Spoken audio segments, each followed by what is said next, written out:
Good afternoon, beautiful people of Nigeria, and welcome to today's edition of Tech Vibes. I still remain your host, Odo Emmanuel. Of course, Tech Vibes is streaming from our Lagoon studios, and Lagoon Radio is the number one online gospel radio in Nigeria. You can follow us on all our social media platform. On Facebook as Lagoon Radio Nigeria.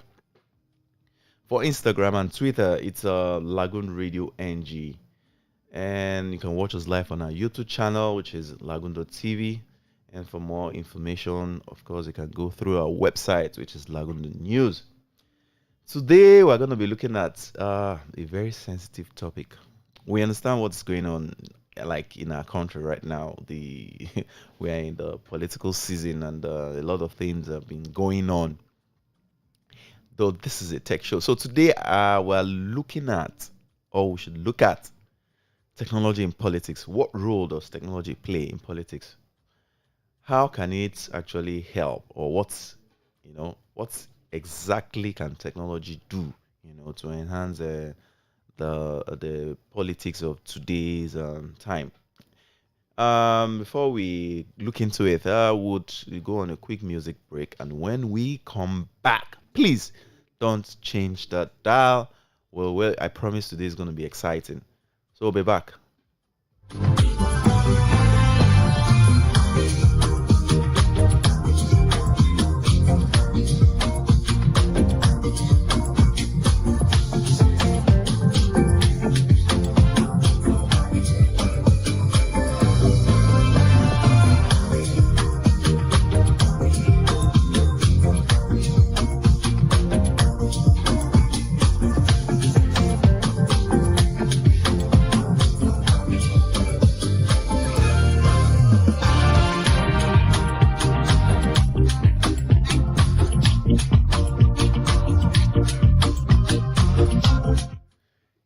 Welcome back to today's edition of Tech Vibes from Marina Studios. And so today we'll be looking at what has been going on around us, and if we find out that we are in the political season, and all the social media platforms have been so busy this week, especially since the emergence of the different political aspirants on all the social media on each of their political platforms. So at least we know the major players, in all the political space. But that's not our focus today. Our focus is the role of technology. What can technology? Okay, what even led to this was, you know, um, the voters registration actually was supposed to stop, and the registration for voters was supposed to stop this month of June, the 30th precisely, which means 4 days from now. And due to the awakening, the the awakening of the youth, if I may use that word, you know, so it's like this a new wave of mental awakening of some certain youths in this part of the world, and I think so. With that, it has brought them to, like, a lot of sensitization has been going on all the social media platforms. So which brings my attention to that, because it means the social media platform, which is a technology tool, has become very efficient and effective, and people have started seeing it as a medium to communicate, to reach out to the youth, especially because I think they are the most disenfranchised in the entire political space, after being called lazy youth. And so they've decided to take, the bull by the horn, and, to wake up to their responsibilities. So the social media, being a technology tool, has been on the forefront, the enabler that has been giving room space, or the channel for people to communicate. And so it has given rise to a lot of, there has been so many activities over the week for the past 1 month now. A lot of voter information has been passed generally to people, and so there's this sensitization that has been going on for a while. If you go across all the social media platforms, you see so many skits makers, a lot of celebrities who have been talking about, generally sensitizing people on how to, or the need for them to get their PVCs, which is their voters card. And so it got me worried because I saw a lot of people, a lot of videos have been going around, a couple of weeks now. A lot of people trying to, get themselves registered, and they've been facing a lot of challenges. So it got me thinking, though there's a body called SERAP that's taking the government and INEC itself, to court, with regards to this registration, the ongoing registration. And I'm not saying in my mind, since INEC has made up their mind to extend, the voters registration for 60 days more. Why not open up the web portal? Because I've been trying to, I've been on the portal myself, you know, I've gone through there, I've seen the website, which is, but when you go there, you see that there's a pop up that says the registration has been shut down, and online, actually, not the virtual, the physical registration. Of course, you can still go to all the local, there are specific, what's it called? Local units where you can go and register actually. But my major concern, why I even brought this up, is in this age and time that everybody's technology savvy, at least everybody has, at least 97% of the populace have access to smartphones. So why allow people go and queue, where you can actually open up the portal? At least I saw the INEC app. Since you have an app, why not make things, taking advantage of the technology age that we are in now, to open up this portal, allow people to do their registrations. They can do, with the aid of the webcam on their browsers, on their laptops or their mobile devices, depending on the device they want to use to, enroll or register themselves. They can take a snapshot of themselves, register their bios, their information on the platform, which makes it even more credible because once it's online, it means the data is there and it cannot be altered, neither can it be manipulated. Although it can, but means if your database is exposed. So what I'm saying in a nutshell is that, to make life very easy for people and, very easy to access these tools rather than endangering them, we've seen a lot of videos of people going to, the units where people register to, maybe cause mayhem or try to even attack the people who have gone to register, who are going to exercise their own rights. You find these things in order to be able to mitigate these things. It would have been easier for us to, INEC to just open up the portals, allow people to just go and register, make it easy, seamless. So once you register on your platform, on the INEC platform, which is, by the way, it is cvr.inecnigeria.org. So this is the website actually where you can actually go and register. you know it would reduce that exposure of people. Even there's this I won't say pandemic. Okay, there's this outrage again of this virus called monkeypox. You know, so in order to even mitigate all these things, is it not better to open up the platform and limits the exposure of people to hazardous things, to physical abuse, to airborne diseases and stuff like that. So at least if the platform is open and people can actually go there and register, you know, at least I think that would have been the ideal thing for them to do. So I'm encouraging INEC to please endeavor to open up this portal and give you people room space to be able to register and be so that their votes can actually count. In that same vein, the same technology can be so when you go to some of these registration centers, find out that you have just maybe one or two CRV or devices or machines that they use to register people. And sometimes I begin to wonder, why is it that there's no budget for these things, or is it that we can't create, we can't bring in more of these devices to all these areas that are largely concentrated, where you have this influx of people or large concentration of human sentiments, where you can actually deploy these things. And why must everything be so difficult in this country? You'll find it very difficult to write work, even to open the portals. The jam platform will be so, at some point, you know.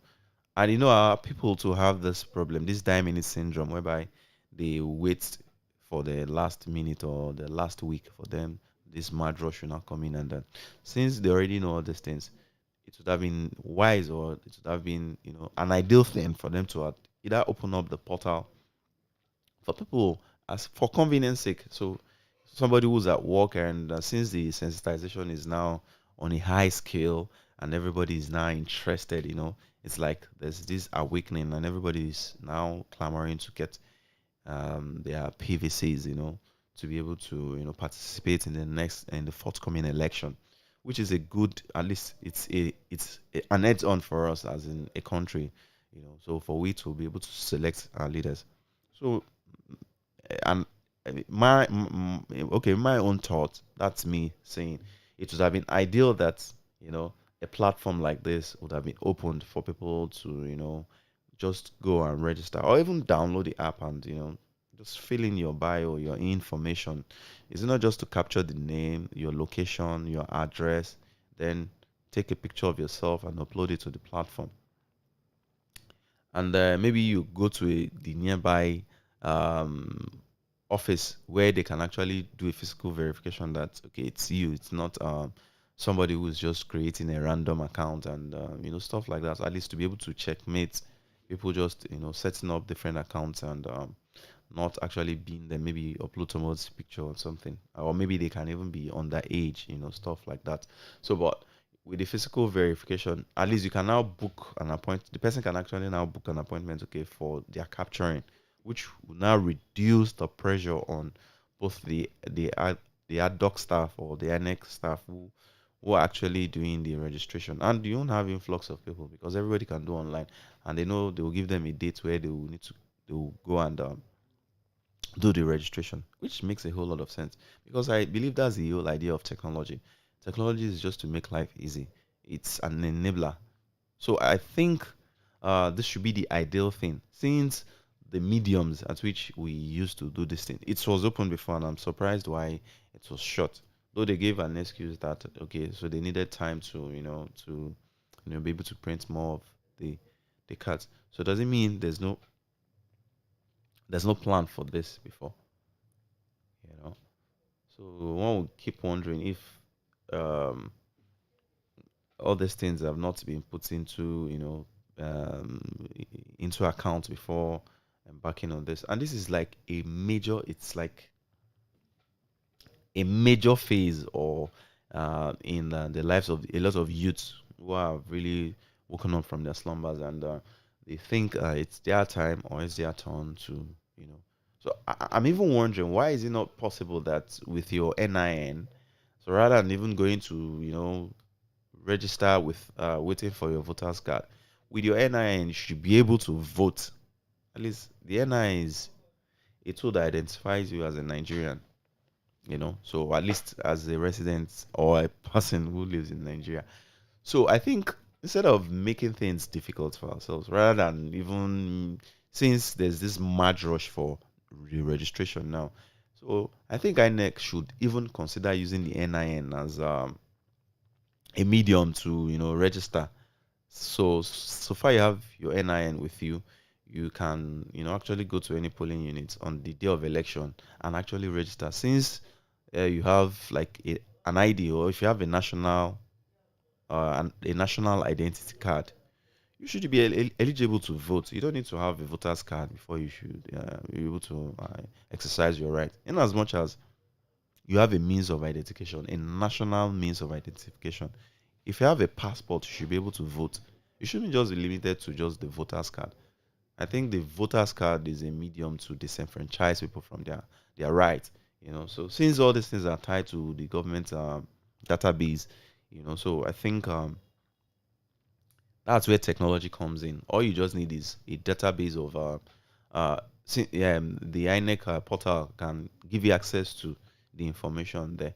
So you can print out the information of every individual. But I understand that there can be a constraint there because imagine in an environment where maybe those remote areas where there is no internet penetration, or people have little or no internet access. So maybe the ad hoc staffs then will go with the printed version of every um, person that has voted that is eligible to vote within that that particular location or that unit.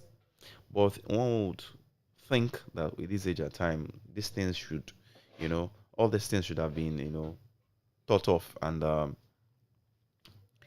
you could even have a platform like a device that can store this information offline, so it can verify you, like it can cache this data on those devices, so that even if they are wherever you're going to, there's no internet access. Locally, the thing would, it can spin up your information real time because it has been cached locally. So everybody within a geopolitical location or wherever you registered within that unit, those devices should be able to cache.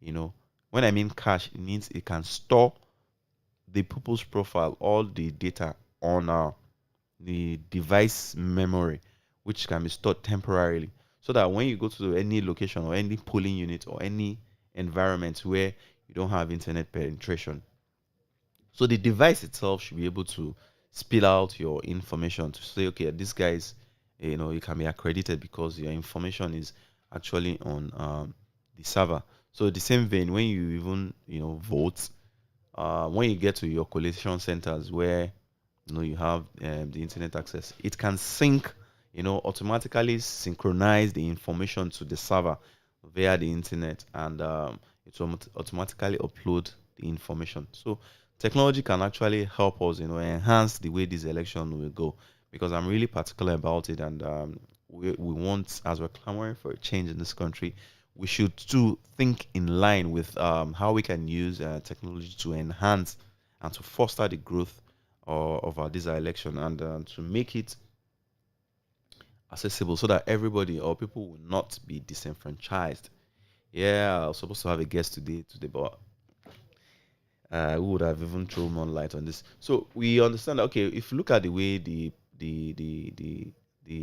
election was run, I think we should even start thinking of electronic voting. Why not open up the channel for people who are in diaspora to be able to vote? you know so in as much as you're registered, you're in Nigeria and you have your PVC, and maybe you want, for only God knows, maybe there's a reason why you need to leave the country at that particular time.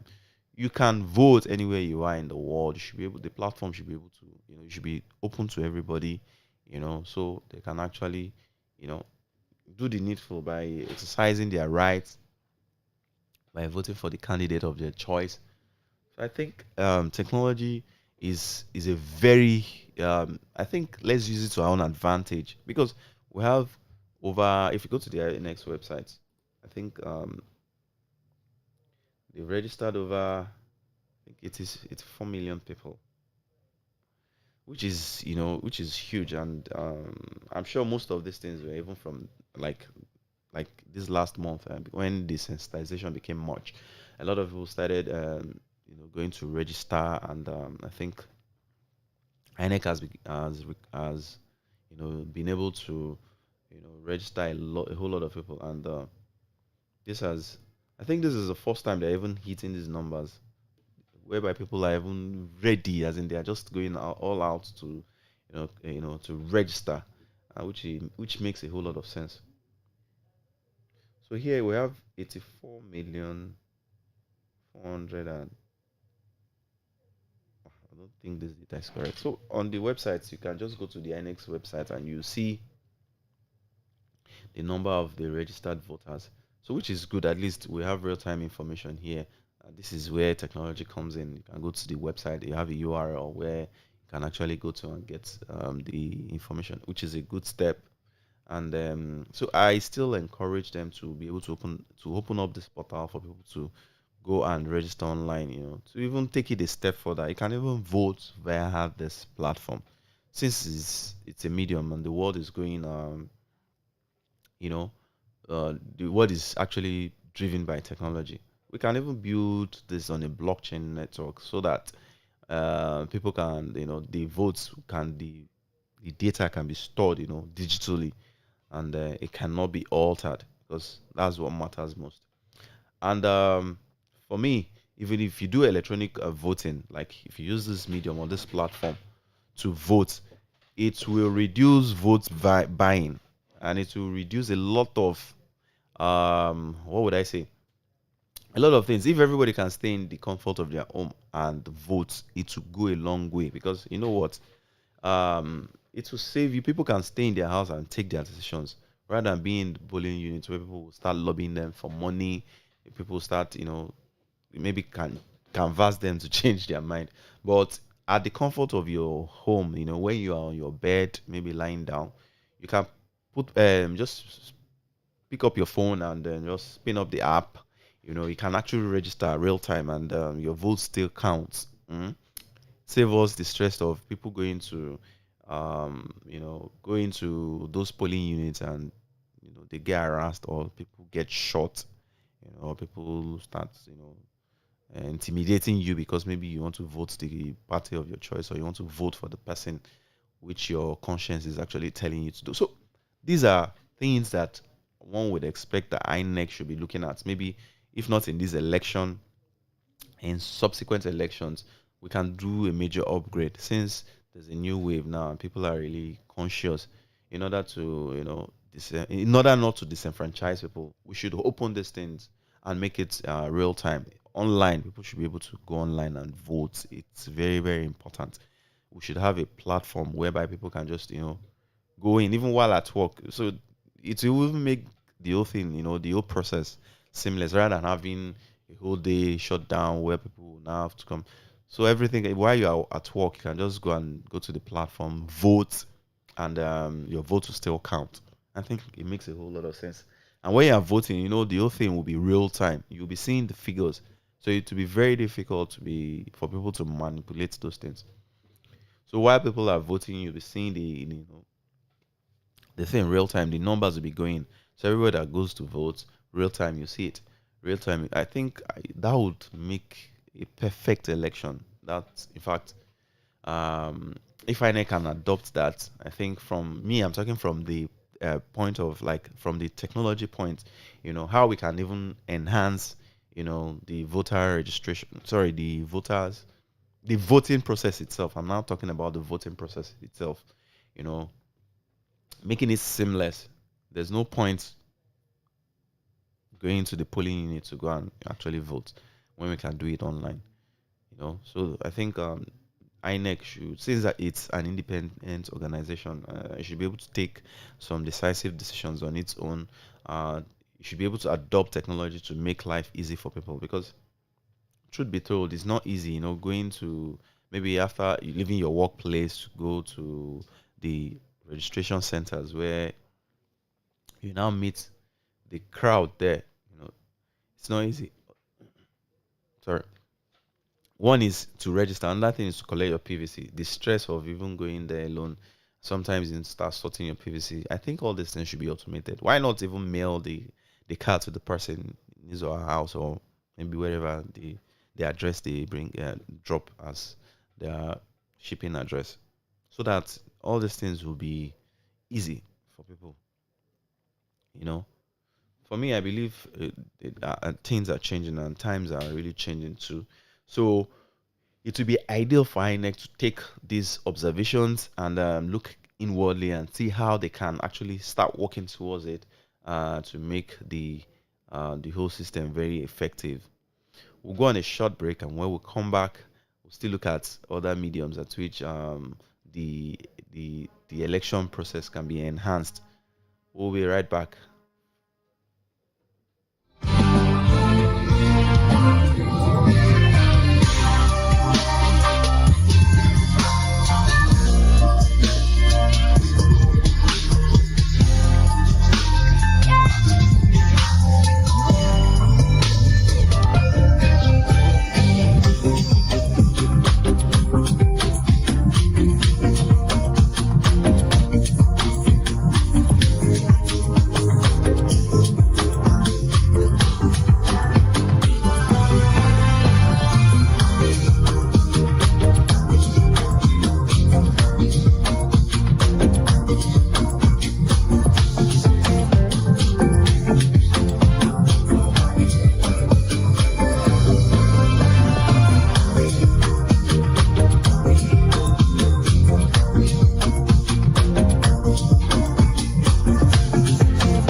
Hey, welcome back to today's edition of Tech Vibes, and today we've been talking about technology in politics.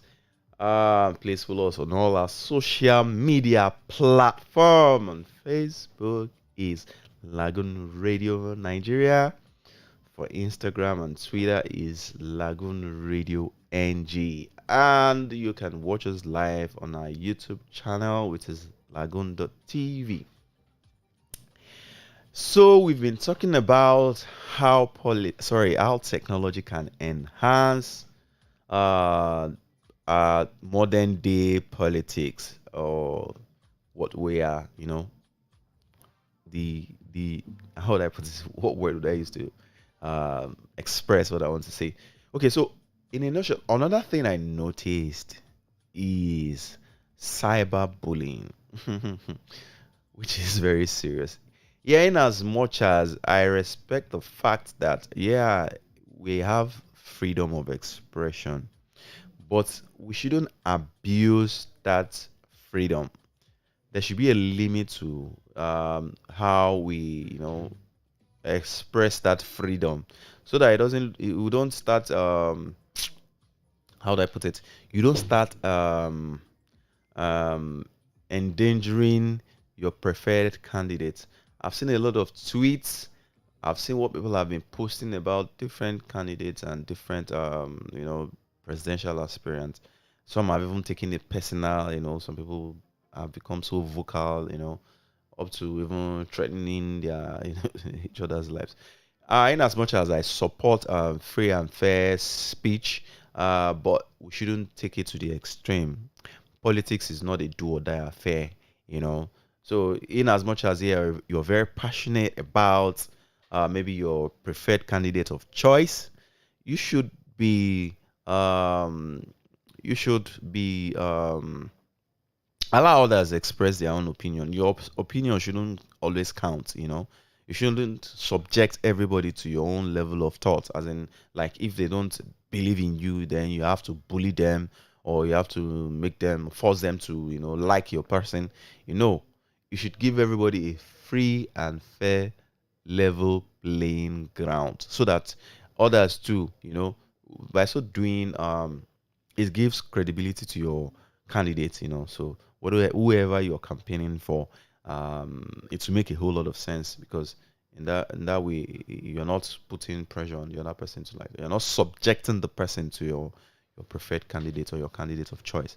So I believe, what we are trying to practice, or what we're trying to achieve with this new awakening, is for equity and fairness. And in that vein, we shouldn't abuse the social media. We shouldn't use it as a tool to start to threaten people's lives, or start to, dig deep into people's personal lives, and for your own selfish or your own ulterior motives. We should respect everybody's opinion. Everybody's opinion counts. Yeah, that I might not like your own candidates, doesn't mean that I shouldn't be able to. It doesn't. You can't subject me to um your school of thought. So you have to debate it. So if you're able to convince me, it should be more of conviction, not a forceful way of doing things. So for me, this is where the government has to come in. They need to regulate the social media somehow, not to block it, but to mitigate cyberbullying. You don't have to start. It has to be a limit to what people should be able to post. Because lately you've had a lot of fake news flying around the news, and it doesn't make any sense. We don't want a situation whereby we start to infringe, or start to, jeopardize other people's, their profile, because it's not easy. A lot of people have put in a lot of years into their works, and it will not make any sense. Somebody in the blues will just go and cook up a story somewhere and upload it and spoil the person's profile that you've built over the years. That is unacceptable. It's not right, except um, the person is not doing the right thing. So, but even at that, you don't go about sharing false information about people because you have access to a platform where people listen to you. So we should, in as much as we're passionate about what we're doing, yeah, the youths are trying to prove a point, but you don't use the social media as a tool to, start to endanger people's lives or start to spoil people's credentials or their profile because of your own personal beliefs or your own personal motives. And it should not be a religious tool for people to start, criticizing other people's religion. This is not what we are trying to. This is not the new Nigeria that we're trying to build. We're trying to build a new Nigeria where everybody will be accepted for their differences, their religion, their ethnic background, who they are, whether they have disabilities or whatever. So the tool or the medium, which is the social media, which is a technology tool, should not be abused. In as much as we're encouraging the use of technology, to be able to drive governance and proper politics for proper accountability, we should not use it as a medium to begin to abuse other people. So that is not acceptable. We need to do things in the right way, do the right thing at the right time. It's very good when you use it to promote maybe a particular candidate of your choice. Yeah, it's okay. You can use all the social media platforms there. TikTok, we have TikTok, we have Instagram, we have Facebook, we have all the social media platforms, even email. You can send emails to people randomly about maybe candidates, preferred candidates of your choice, and update us on all your activities, which is acceptable. But we don't want to encourage cyberbullying, and we don't want to encourage people going to dig people's profile up, and just because they said something that you do not like, and for that reason you want to tarnish their image, which is not. Let's not get too dirty. Let's not go into that politics of bitterness uh, to endanger other people's lives. Yeah, people can make their own comments. Everybody's free to say his or her own mind. Everybody's free to express his or her own opinion. Yeah, we're in a free world. God has given us the ability to choose between good and bad, and so if God, who is the creator of all things, can give us free will, the ability to discern between good and bad, between good and evil. So I believe we as humans, we as mortals, we shouldn't uh, now play godlike mode, you know. So the tools are good, yeah, that is encouraging people to even so, because I believe social media really helped in terms of sensitization. It helped in the awakening of people, to making people gain confidence in the electoral process. It's a welcome thing. Another thing is another means of technology that we can use, because I saw an article going around and somebody who's already even donating a huge sum of money for people to be able to buy webcams and drones, to be able to secure the polling units in Nigeria, which is very wonderful. So that areas where, so those remote areas where people think we cannot see the activities, we can deploy drones there to be able to see if they have underage voting, where they have votes buying, or where they are thumbprinting the ballot boxes, which I know to be um, minimal this time because of the voters sensitization and the voters awareness. So I'm sure some of those things will be curbed. So we can use technology to we can deploy drones to areas, all polling units in Nigeria, or even embed webcams. So this will help reduce rigging. I think this is another thing where technology can come in handy. You know, deploying of drones real time to all polling units. It will help in terms of real time feedback, in terms of security. So any polling unit which is under siege by maybe the I, ballot hijackers, can with the help of the real time feeds, the security operatives can be deployed to all those areas, which will help save lives and properties. So we can actually get real-time feedbacks on people who intend to do malicious things on that day of the election. Maybe people want to deploy thugs to go and hijack boxes. We can actually see their faces real time, and we can know that yes, these are the people who are involved in these things, and the election in that unit can be cancelled, maybe in favor of the other parties who didn't involve or indulge into those shady activities.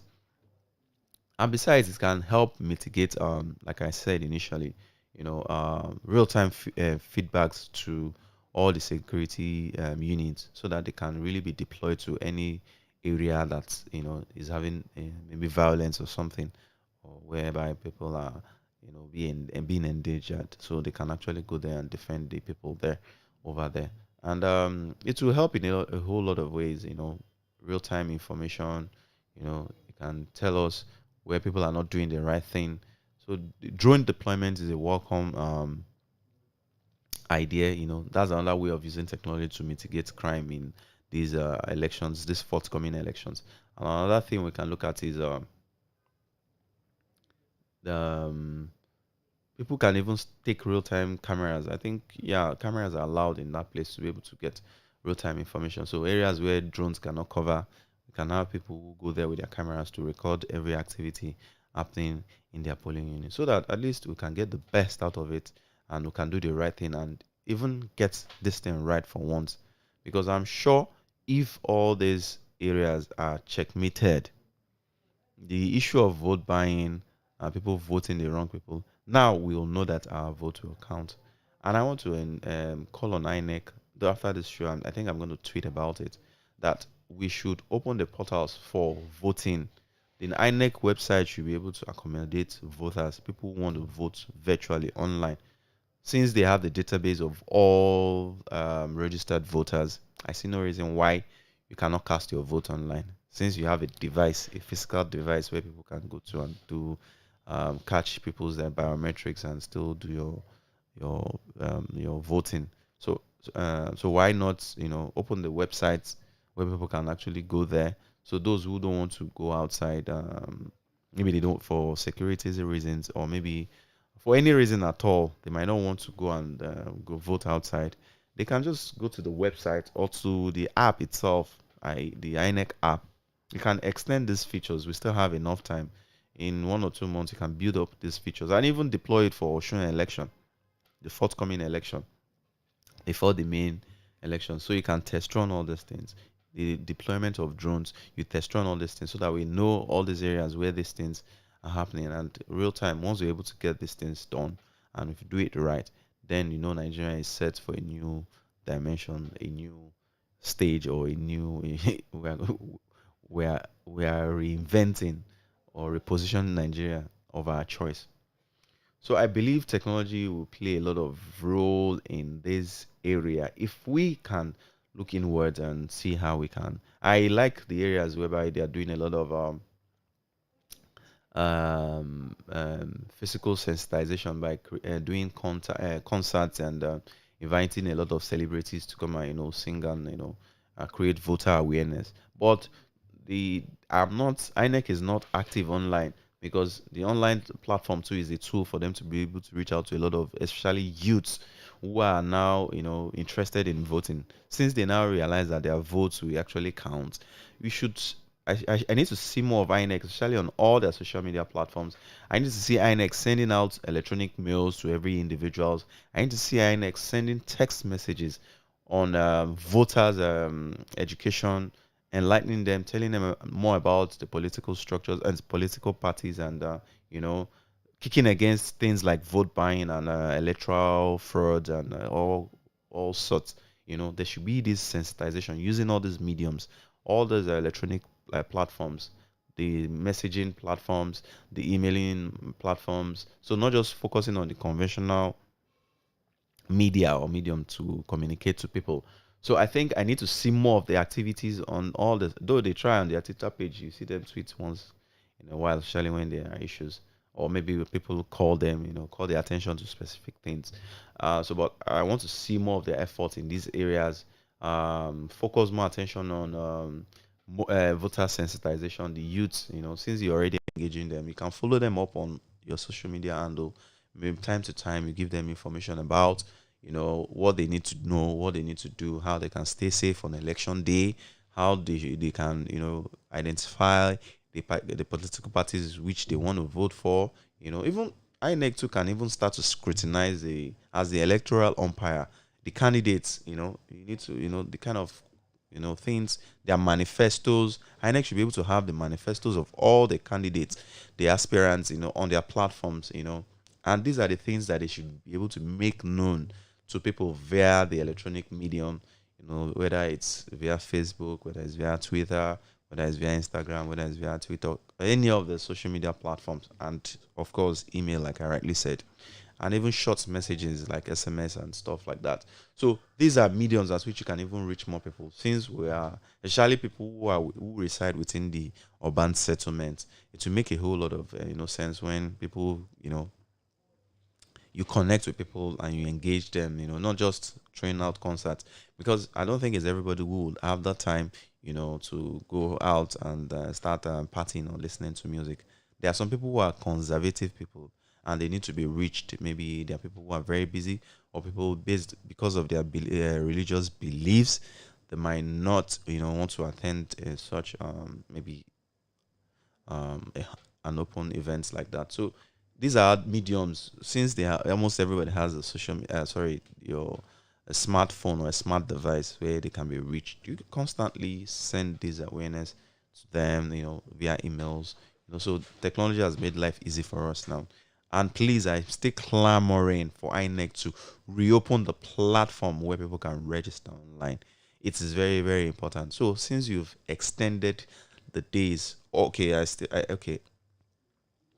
I guess the case is still at court where Sarah, had to take INEC to court in with regards to the extension of the data. So I think they've it's still pending. So I don't know what's the outcome of that will be. But it would be wise for INEC. It would be very unwise for them not to, open up this platform for people to register.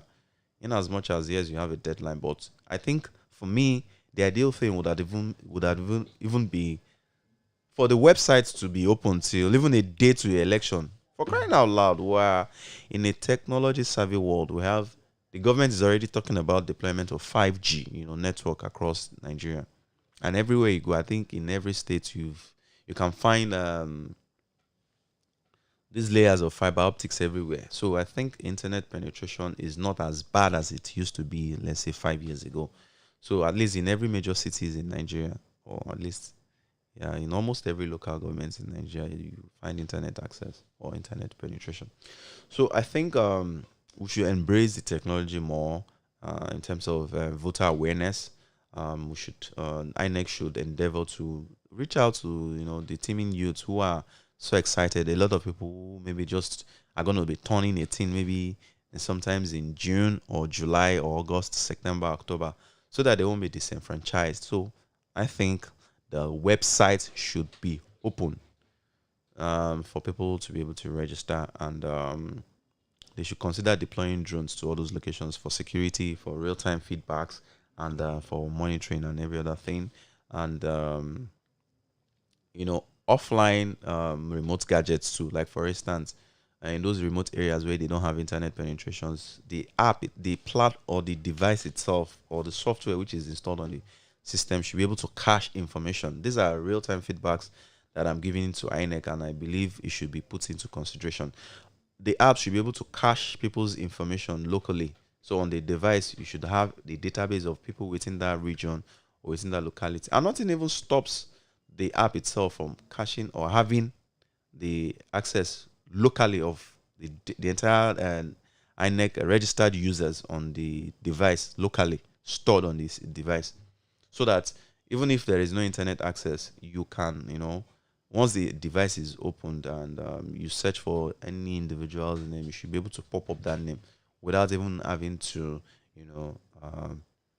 connect to the internet. Even so, after the election too, you can have their information stored locally. So since it has been synchronized on those devices, and there's a timestamp on everything that is stored on any electronic device, so that information or that details can be traced, to be either a genuine vote with the person's biometrics.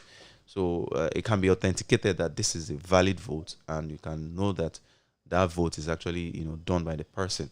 And we can actually open the online platform, like I rightly said, so people can actually vote, and we can do facial, screening, or facial, recognition using the webcam of the person's device. So all these things is not sci-fi or rocket science. You should, because considering our ecosystem, or from the kind of environment that we are, we know that our elections is usually very toxic, and it's very, sometimes it becomes very violent. So these are the things we need to start looking at, how we can start embracing technology to make these things, so that we can curb or mitigate some of these casualties that can, that would have been able to, minimize all those things. So because if everybody's in comforts of his or her own home, they can just register and they can just vote online without even needing to go to any polling unit. So it's based on your own discretion if you want to go to the polling unit, or you want to stay at the comfort of your home or to your own zone to do your registration. So I believe this feedback is, they are very positive for INEC. INEC should look inwards as electoral and unbiased umpire. So they should look inwards and see how they can use this little information to enhance the quality of the next election, which will be very valid. So on this note, I want to say a very big thank you to everybody that's listened to me. And today we talked about technology in today politics, how we can use technology to enhance the forthcoming election. So I want to say a very big thank you to everybody that has listened to me. So if you've not listened live, you can follow us, watch the pre-recorded broadcast, later in the day. Follow us on all our social media platform. Please follow us, and let's continue this conversation since it's ongoing. And hope to meet you same time again next week, where I'll be bringing you a different topic. Maybe hopefully bringing a guest in-house. I want to say a very big thank you to everybody that's listening to me. Stay safe. Don't sell your vote. Make sure you vote the right person, the credible candidate. Until I meet you again same time next week. Remain blessed. Bye for now.